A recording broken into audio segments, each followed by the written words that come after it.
Hello, everybody, and welcome to Dating Made Simple on the It's Just Dinner podcast. I'm your host, Tom Robinson, and sitting right next to me today is my co-host, Bob Walls. Tom, it's so great to be with you where we improve dating one episode at a time. One episode at a time, and we're trying to make it really simple. Yes, we are. And if everybody would listen to us, it would be simple. Well, it would just make it so much easier if everyone just did what I told them to.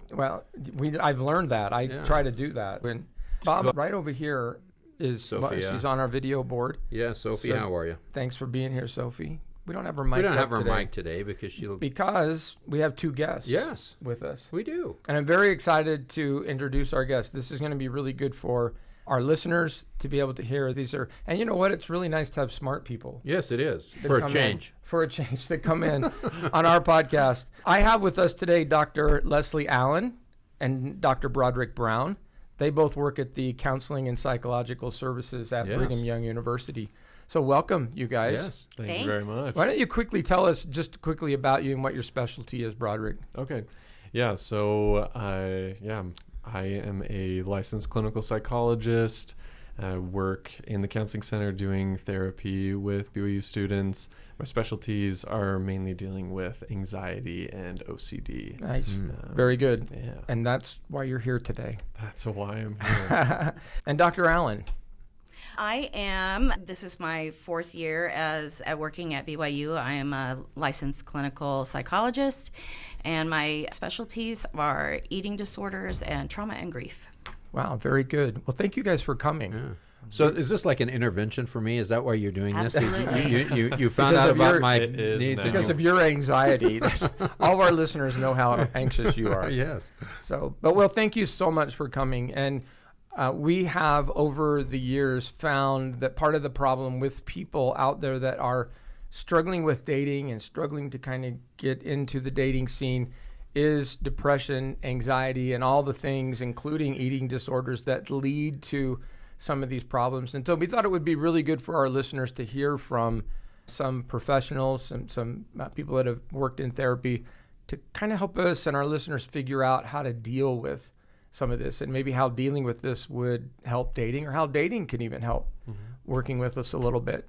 So I guess right up front, tell us a little bit about some of the problems that exist with, in particular, the students you're working with, but maybe things that you've observed that are happening out there with people in general. I think it's just really important to recognize that students are already under a lot of pressure. There's a lot of stress that happens, and anxiety is the body's natural response to stress. And our brains are designed to look for threats. It's not designed to look for daisies and rainbows and positive things. Interesting. It's designed specifically to keep the body alive. When you are looking to ask someone out on a date, you're basically producing a threat within your body.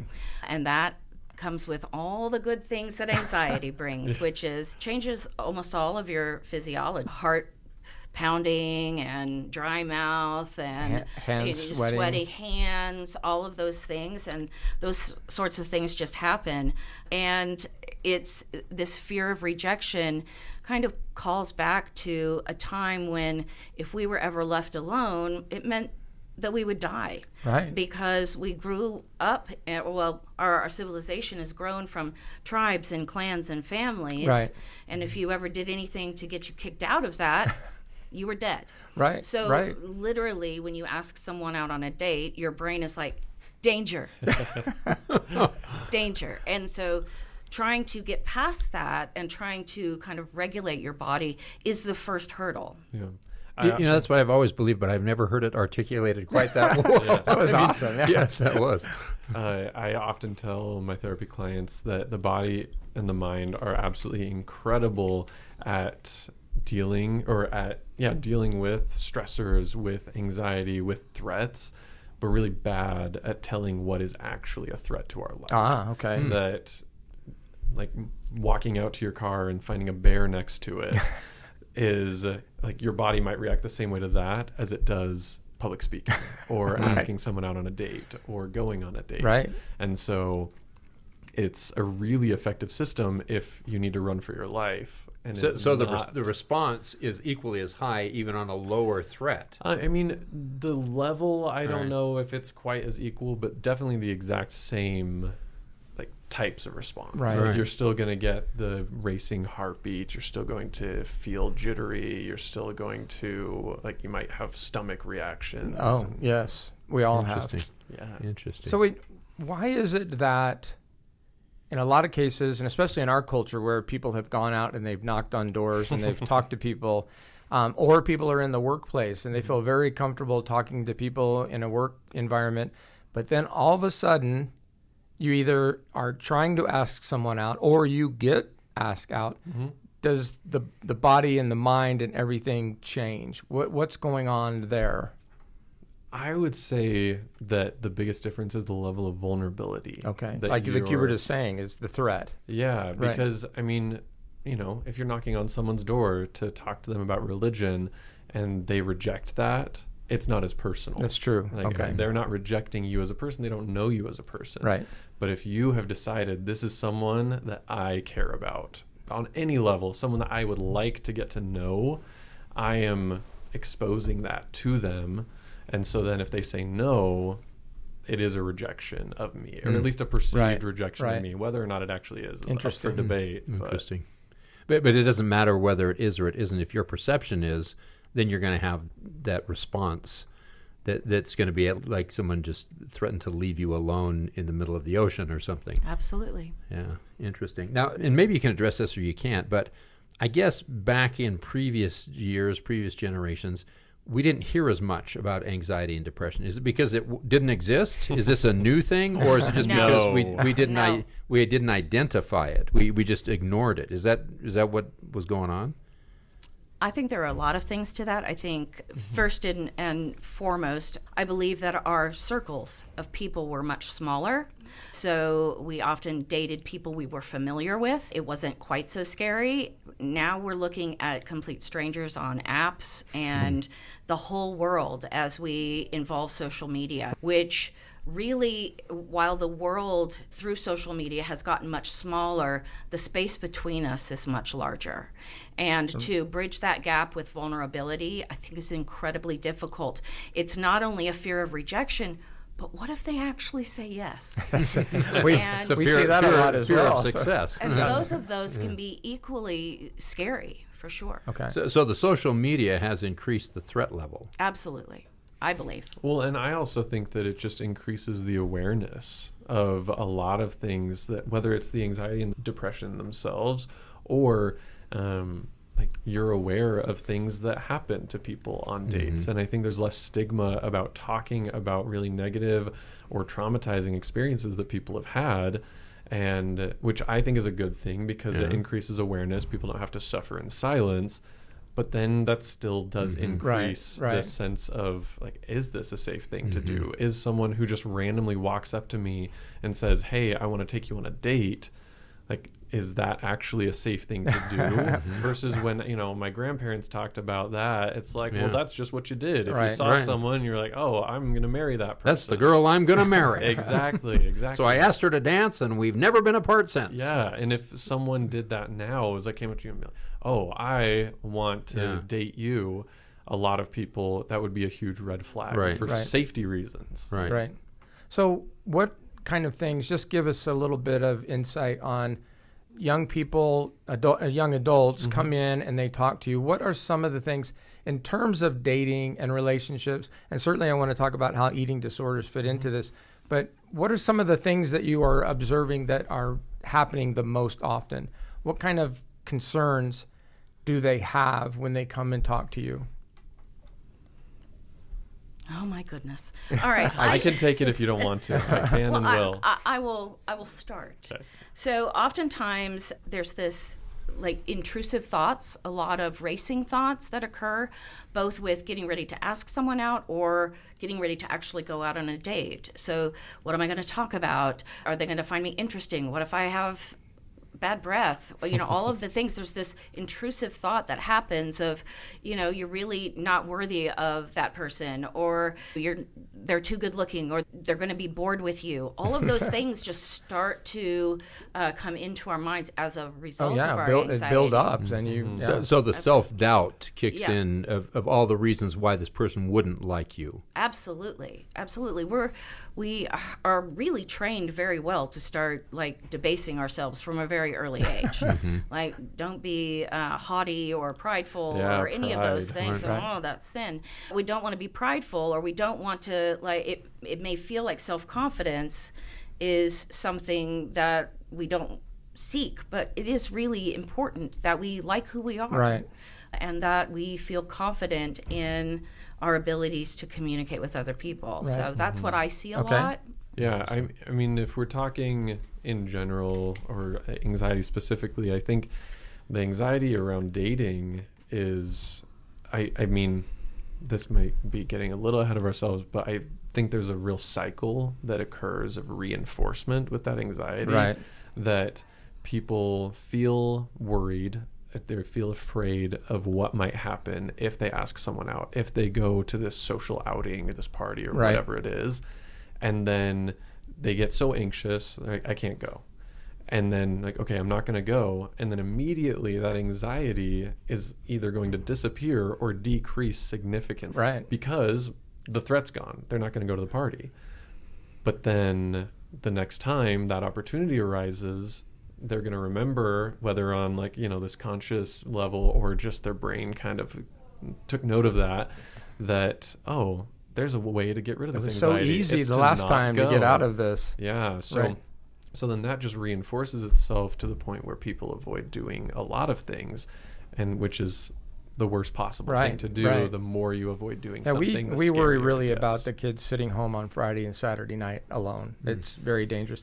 So when this gets severe, when it gets to a point where you're seeing that, look, it's just getting really severe, what are some of the signals that's happening? And Dr. Allen, I really want you to talk about eating disorders, because I think that's where this comes from. Is that right? Well, I think with eating disorders specifically, there is a fear, the concept of, am I going to have to eat in front of this person? Oh, okay. Are they going to be judging my body? I'm judging my body. Right.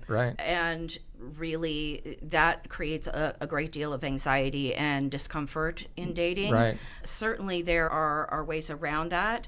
But I think that being able to learn to cope with uncomfortable feelings is really important. And I want to say something to the concept of, we really worry about the students who sit alone every week. Right.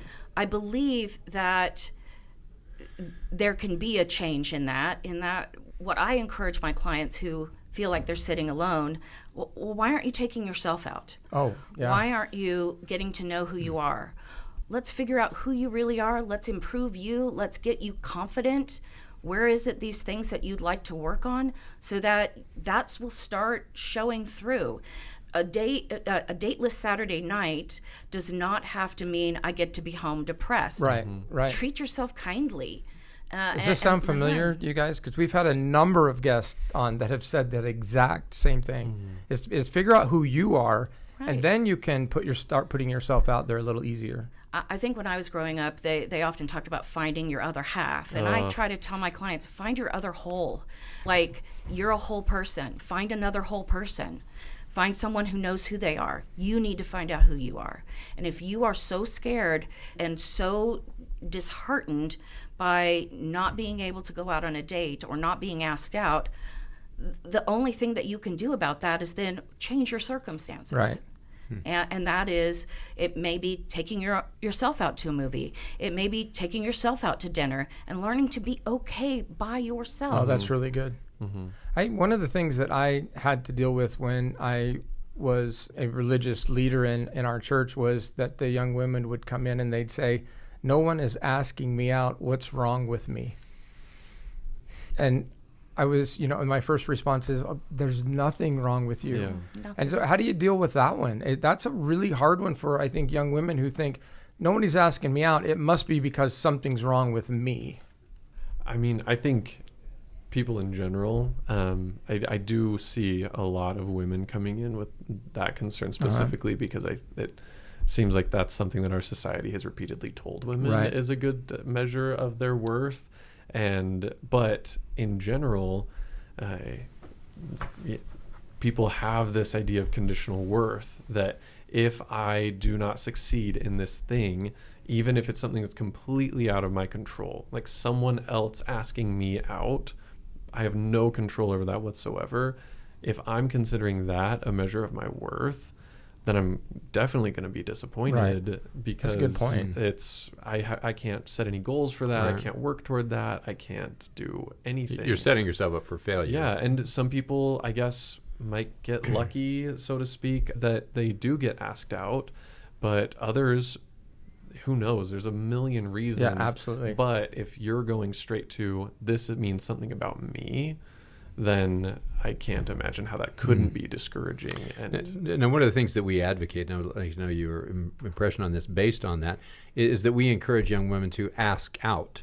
In previous generations, that was a social faux pas. But now, 2023, do you advocate for women to take charge of their own circumstances, and so they're not dependent on someone else to ask them out? I don't think they can hear how hard we're nodding. Yeah, so you can't hear that on the yes, you can yes, see that on if you're On watching YouTube, you can see them nodding. Yes. So. Yeah, so articulate your nod.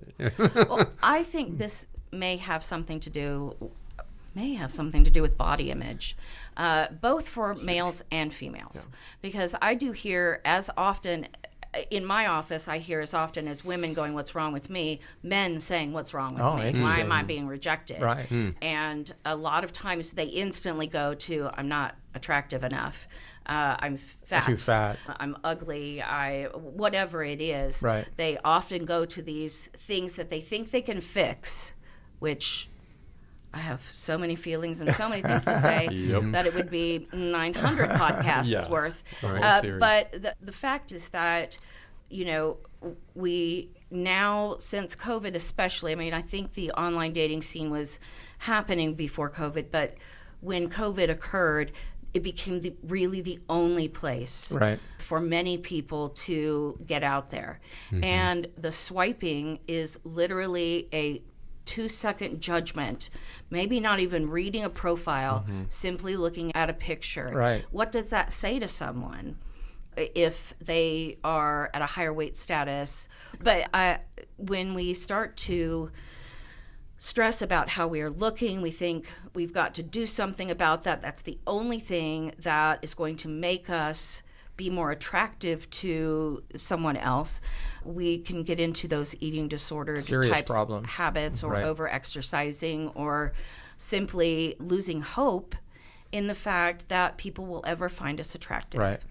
And I had a colleague that did some research on this, and he said he found that young women that had eating disorders, and as they would lose weight and become thinner, their phone would start ringing, and they would say, "Well, this must be the right thing. This must be working, because now people are asking me out." And so that's when a very serious thing happens.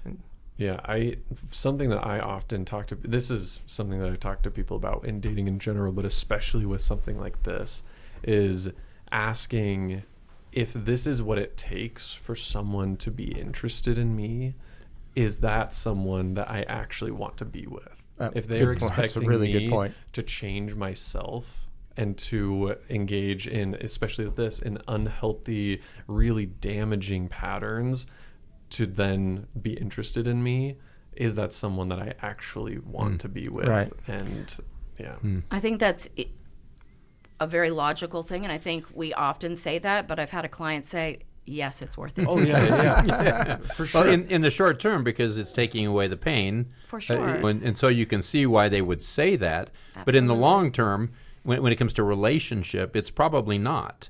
If you're actually looking for a relationship with another human being, those things they're not long-term benefits. But I totally agree with Leslie that you have to be at a certain level of insight or a certain level of understanding to be able to go there at all. Right. Because especially if you've been told your whole life, your job is, now that you are this age or now that you've reached this milestone, you've got to get married. Right. You've got to start dating. That's your top priority. Right. Then that's what you heard. Like, that's my top priority. It doesn't matter if I'm mentally or physically healthy. It doesn't matter if I love myself or if I feel good. I'm supposed to be doing this. And then surprise, that's going to cause a lot of problems. Yeah. Now, one of the things that we have articulated many times on this podcast, for us to talk to young women who on the first date, that someone tries to commit them for marriage. Yes. And so we thought this was we thought this was just an oddity in our society, but we talked to some people who have a podcast in the Christian Baptist world, and they have the same problem because they have a lot of pressure to get married also. Sometimes for my very returned missionaries or newly returned missionaries is to really encourage just learning how to be a friend, learning how to have friendships again, having friends from other walks of life, other types of people, certainly people of other genders, and try to get to know them and learn about them as friends. And I think that is one of the ways that they can start getting used to That's it. what It's this kind of podcast is all practice. about. Yes, it is. Right. There you It's go. Just getting this- to know people. Just getting to know people. And Right. a lot of times I do hear, like, when they do start that and they get into these friendships, I'm interested in this girl, but I don't want to ruin the friendship. I hear it We a hear lot. that a lot too. Yeah. You know, and I think that you can take the chance and maybe have something positive, or you may ruin the friendship. And I don't Not really and ruined, but that's the altered. thing, It is gets that changes. I don't- It gets changed. It does get changed, but I think if we truly have worked on ourselves, if we're truly secure in ourselves or get that way, when we take a chance like that and we're both adults, then it doesn't have to ruin the friendship. Right. But it can certainly feel awkward Right. because Yeah. Right. feelings and emotions make that happen. Right. And I think that sometimes we form more healthy relationships in different Right. areas. And then, asking someone out on a date doesn't feel like this is my social opportunity. This is my chance to have something to do on the weekends. Right. Because I have meaningful relationships. Like, people develop friendships with a lot of people. And then, if I go out on a date, that'd be fun. But also I've got other things that are really meaningful in my life. And I think that makes your life more enjoyable overall and can increase, like, this person is someone who actually has a life, someone who has interests, someone who has meaning. That's someone that I'm attracted to or interested in getting to know at the very least. Very good. All right, so let's talk about solutions. Okay, so they're all out there. They're struggling. They need help. How can we help them? If listening to this podcast is going to change their lives. Absolutely. So what would Right. you tell them? Let's talk about some solutions. All right. So the first thing I'm going to do is plug one of our groups. Yeah, At therapy groups. CAPS, we have our dating and relationship group with Dr. Derek There's a Holyoke. dating and relationship group, and we're just Yeah. finding out Well, about how- this yeah. now. There is. How are And we a not class. in that group? We could really use some help with that. That's causing me a lot of anxiety. And then the other solution that we can provide other than individual therapy is we have biofeedback and stress management, which is really good for anxiety. Right. And learning how to re-regulate your body. Sounds like yoga. It's certainly yoga is another opportunity for that, but this is a really love this great. lady. Do you want to go with something next? Well, Yeah, what do I you mean, got? I'm sure that I can come up with something Well, else. I was but just here- going to say, in general, I think engaging is kind of the default. Whether that's if you're feeling depressed and you're having a hard time getting yourself to do anything, trying to engage in something that's meaningful to you is beneficial. Right. And even if at the time it feels like it's going to take a ton of energy, if it feels like way too big of an investment, doing something is going to be helpful. You can get that ball rolling. You can gain some momentum. Okay, so give me some examples. Like, what do you mean something meaningful? It could be anything. It could be going for a walk. It could be calling a friend or a family member. Obviously, spending time with people is a really beneficial thing, but the more engaged you can be in your life, the more you're going to feel like you can. Right. The longer you stay sitting on your bed staring at the ceiling, you've got that momentum. Or I guess you don't Yeah, have that any spiral- momentum. that and it's harder spiral to get down. started. Yeah. Now And you so- mentioned. I'm sorry. You mentioned earlier about Yeah. how there could be an activity or an event, and you can convince yourself to not Yeah. go. What happens when you do go? Because what I saw yeah. is that now that you've gone and you have a great time, it's much easier to go to the next one. Absolutely. I mean, it 100%. really is. That's anxiety treatment for, that's what we do is encourage people to do the thing that the fear says that they can't do. Oh, right. Okay. And so, but even the trick is, even if it doesn't go well, even if you go to the party and you feel anxious, you feel awkward, surprise, like that's very possible. You can, even if it's just like, okay, I'm just going to go for 20 minutes. I'm just going to make an appearance. I'm just going to do something. You come home, you've learned, oh, I can handle that. Even if it was uncomfortable, I can handle doing it. And then you can build off of that, do it step by Self-reflection. step. I did not die. Yeah, honestly, Right, even if that's right. all you can say, that still is better than the anxiety tells you. And so you try to step that up and slowly increase the level to which you're engaging, and then you're building your confidence, like Right. you were talking about. So just on a basic level, the first thing to do are look for activities that are going to, I guess you would say, engage your limbic brain to inject positive hormones into your blood system. They're going to give you that feeling of happiness. That might be just a walk, or it might be just a conversation with someone, or there's so many things that you can do that make you feel better, and so you have a good feeling about doing those. The more you do those, the more positive feelings that you have inside, the more likely you are to venture into other activities. Yeah, and I would argue again that you don't have to feel the positive feelings in order for this to work. You don't have to go on the walk and come home and think, oh my gosh, that was the most amazing experience I've ever had. You don't have to go to a party and say, I just made 10 new friends. Now I'll never feel anxious again. You can come back from that walk and say, well, I'm tired. Yeah, That was a I'm waste of tired, time. but I did something. And that rather than sitting home alone, I went and Exactly. did something. And going to the party, it's like, but I did it. Anxiety told me I couldn't, but I did. And that is something right there to build off Right. of. Is the fear, though, that people are going to steer away from things that would cause anxiety? Oh, yeah. You know, and so I'm going to concentrate just on things that I can do that don't cause me. So maybe making eye contact with somebody is going to cause me a lot of anxiety. So I'm just going to avoid making eye contact. And I guess that would be the fear, is that sometimes the easy route is the opposite of relationship development. And so how do you, I guess you have to coach people through that as well. And start small. Like, you don't have to go out and decide, I'm going to be the life of the party. You can promise yourself, I'm going for 10 minutes and then I'm leaving. You can promise yourself those things. We as humans crave validation.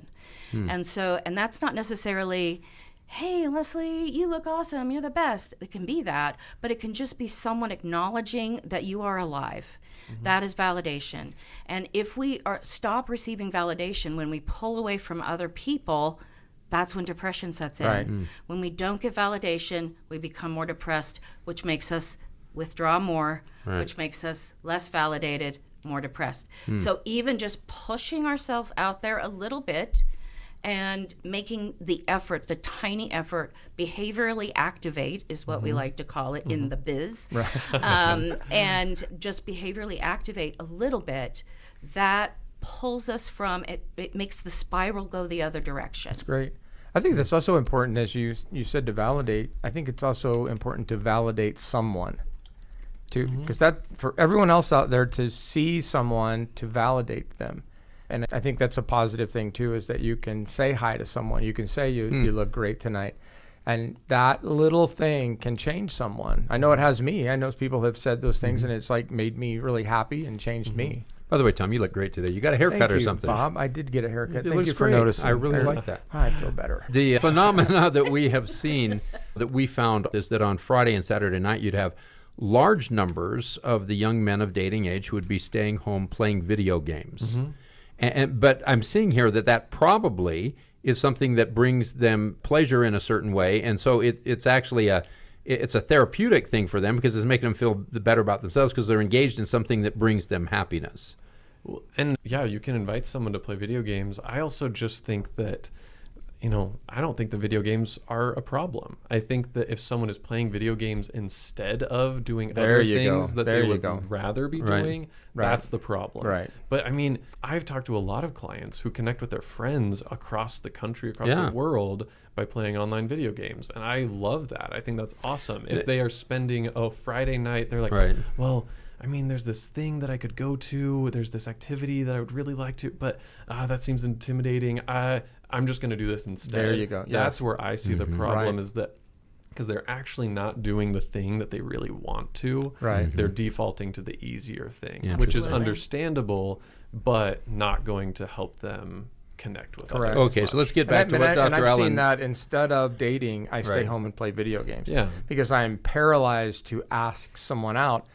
And so I'll avoid that, and I'll just stay and play video games when in fact I really want to be out on a date. Exactly. Right. So Dr. Allen wants to get into the eating disorder part here, and we were headed right down that road, and I just steered us away. I don't even remember. I'm that old. Well, that's so I'm leaning us back into that. So you're saying before you were so rudely interrupted by me that sometimes we say things to people that trigger them about their dissatisfaction with their body or food issues. We are very body-based, which it's just part of our culture. And really commenting on someone's body, whether you're someone's friend or whether you are looking at someone because they're interesting. But a lot of times if we comment on a body feature, that can feel really uncomfortable, especially to someone who is struggling with an eating disorder. I made a really terrible faux pas when I was much younger.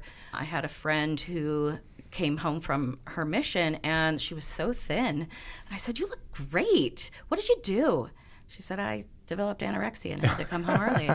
And that was the last time I commented on someone's body. So I think sometimes we do this, like you said, unknowingly. We see someone and they lost weight and we're trying to give them a compliment. Right. And so they look different, and so we don't say, "Good heavens, do you have cancer or something? You look so thin." We don't say that. We say, "Oh, you look great. You look like you've lost some weight." We're trying to be positive. But even just in a comment like that, which again might be in the best of intentions, might be like, "Oh yeah, this is something that everybody wants," heavy on those air quotes that people can't see. Right. You are placing value on someone should lose weight to look better. Right. And so if you're commenting on someone like, "Wow, you've lost some weight, you look great," it's like, oh, the message is being sent to that person, to anyone else.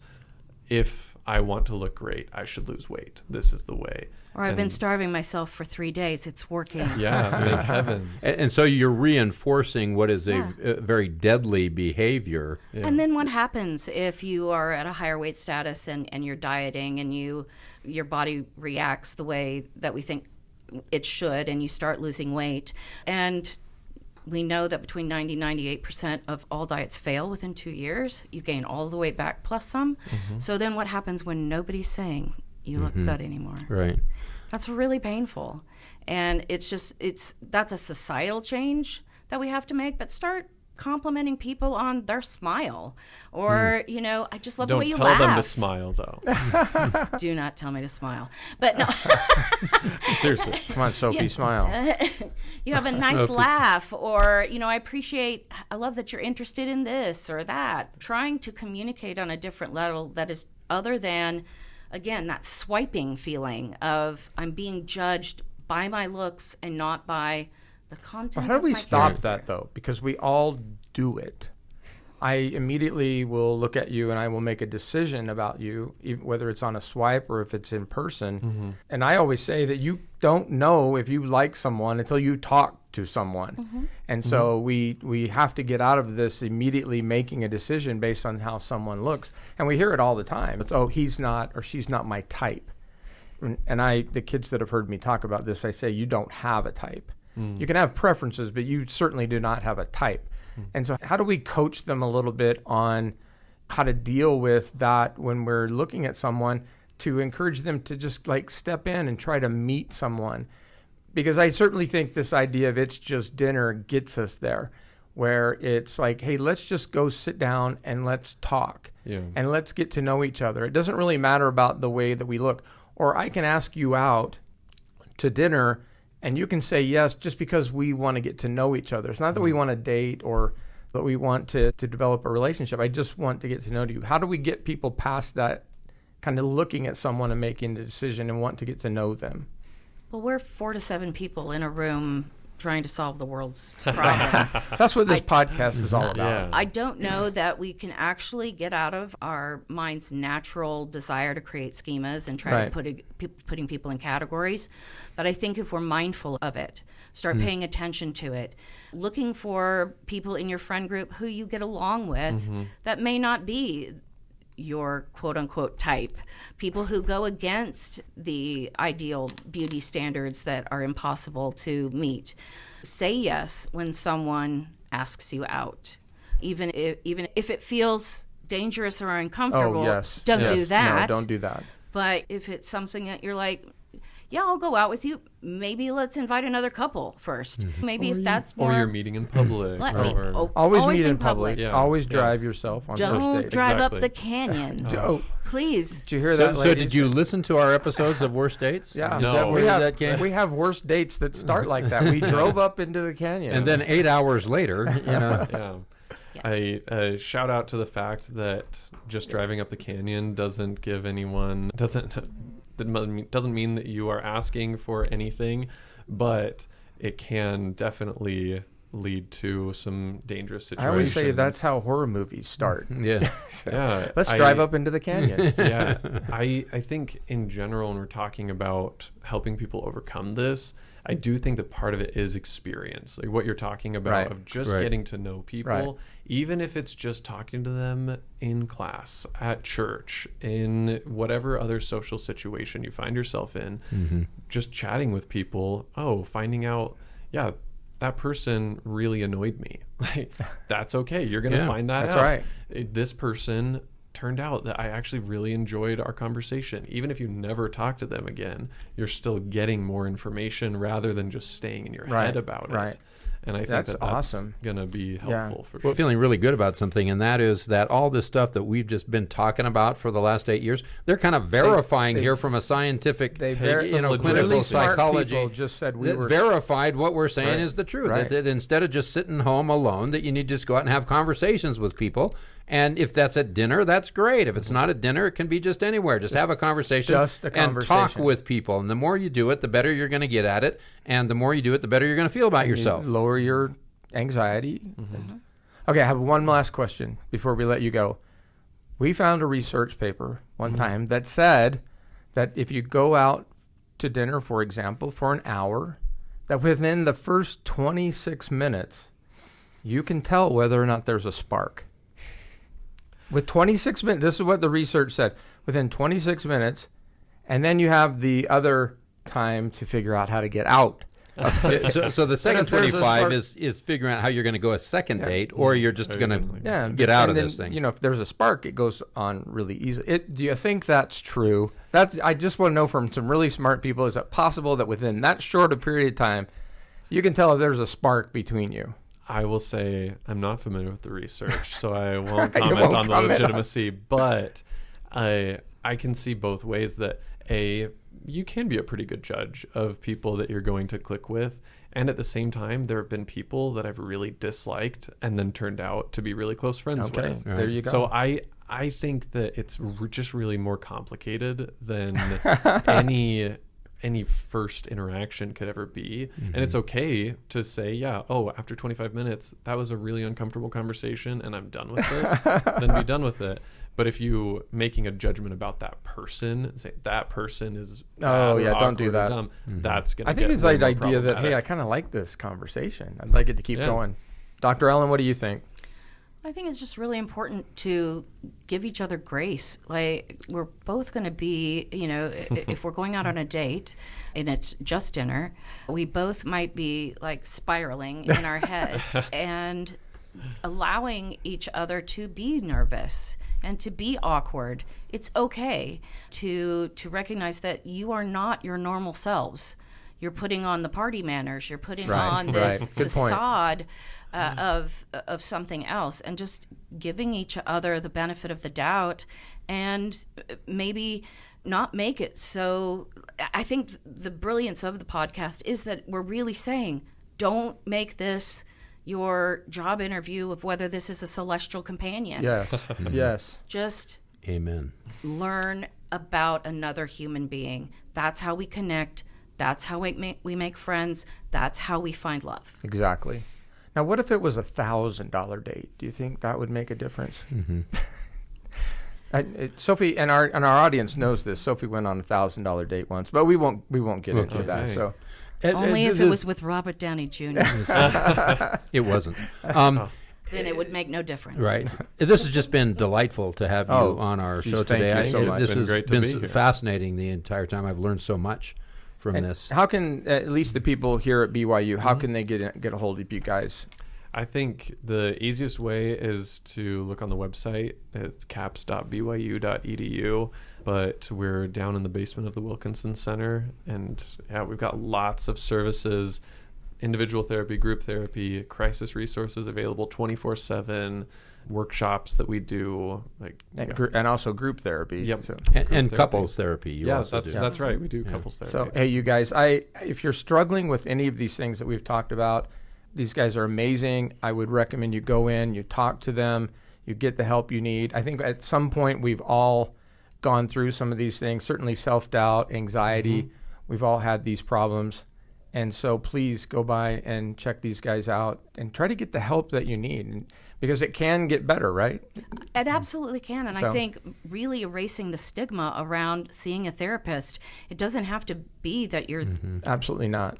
like broken. Right. It's simply meaning I need a little bit of Little help. boost. Yeah. Right. And an extra shout out for decreasing the stigma of group therapy, because people get really intimidated by sitting in a room full of people and a couple of therapists. But we find that people really benefit cool. from that, especially for something like this that's Right. so interpersonal. Social anxiety, Yeah. what better way to try out new Yeah. personalities What a or great new idea. And a feelings? social group. Yeah. What a great idea for a date. Yeah. How would you like to go? Yeah, there Let's you not go. do that. Okay, We don't do that. no dating in the group therapy. No first date at the group No. therapy. Absolutely Love not. that. Not Well, until thank- after the group Well, stuff. thank you so much for being with us. Bob, thank you. My pleasure. Sophie, you're not mic'd up, but thank you for running our board again today. This has been great. We really appreciate you guys being here with us. And listen, you can always find us on Instagram. It's Just Dinner podcast. And you can also email us at the It's Just Dinner podcast. You can also email us at Dating Made Simple, the It's Just Dinner podcast. How I about love that? I do like that. So you can email us that, because what we're trying to do is make dating a lot more simple for everyone. Well, thank you guys. And listen, just go have fun out there, will you?